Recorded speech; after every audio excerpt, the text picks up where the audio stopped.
If you make your bed every morning, you will have accomplished the first task of the day. It will give you a small sense of pride, and it will encourage you to do another task, and another, and another. And by the end of the day, that one task completed will have turned into many tasks completed. Making your bed will also reinforce the fact that the little things in life matter.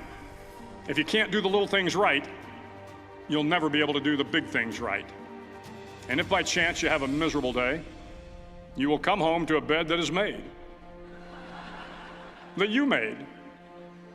And a made bed gives you encouragement that tomorrow will be better.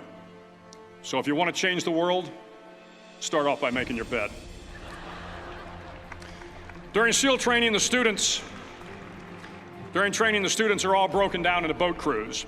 Each crew is 7 students, 3 on each side of a small rubber boat, and 1 coxswain to help guide the dinghy. Every day, your boat crew forms up on the beach and is instructed to get through the surf zone and paddle several miles down the coast. In the winter, the surf off San Diego can get to be 8 to 10 feet high, and it is exceedingly difficult to paddle through the plunging surf unless everyone digs in. Every paddle must be synchronized to the stroke count of the coxswain. Everyone must exert equal effort, or the boat will turn against the wave and be unceremoniously dumped back on the beach.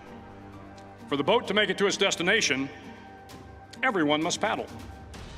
You can't change the world alone. You will need some help.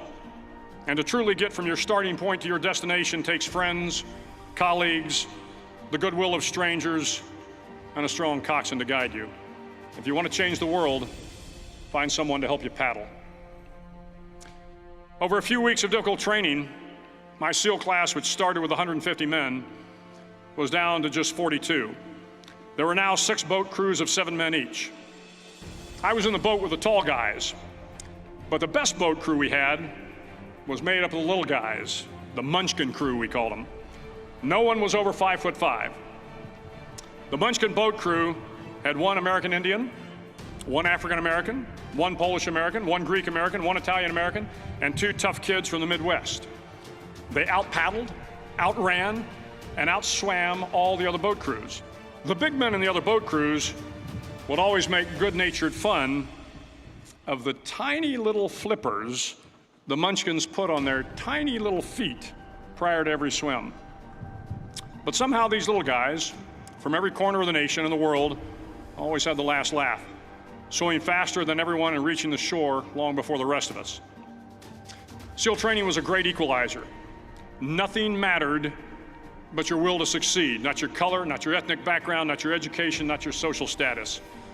If you want to change the world, measure a person by the size of their heart, not by the size of their flippers. Several times a week, the instructors would line up the class and do a uniform inspection. It was exceptionally thorough. Your hat had to be perfectly starched, your uniform immaculately pressed, your belt buckle shiny and void of any smudges. But it seemed that no matter how much effort you put into starching your hat or pressing your uniform or polishing your belt buckle, it just wasn't good enough. The instructors would find something wrong. For failing the uniform inspection, the student had to run, fully clothed, into the surf zone, then wet from head to toe, roll around on the beach until every part of your body was covered with sand. The effect was known as sugar cookie.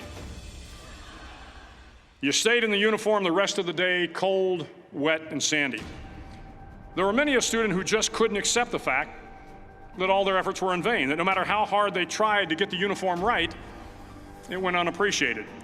Those students didn't make it through training. Those students didn't understand the purpose of the drill. You were never going to succeed. You were never going to have a perfect uniform. The instructors weren't going to allow it. Sometimes, no matter how well you prepare or how well you perform, you still end up as a sugar cookie. It's just the way life is sometimes. If you want to change the world, get over being a sugar cookie and keep moving forward.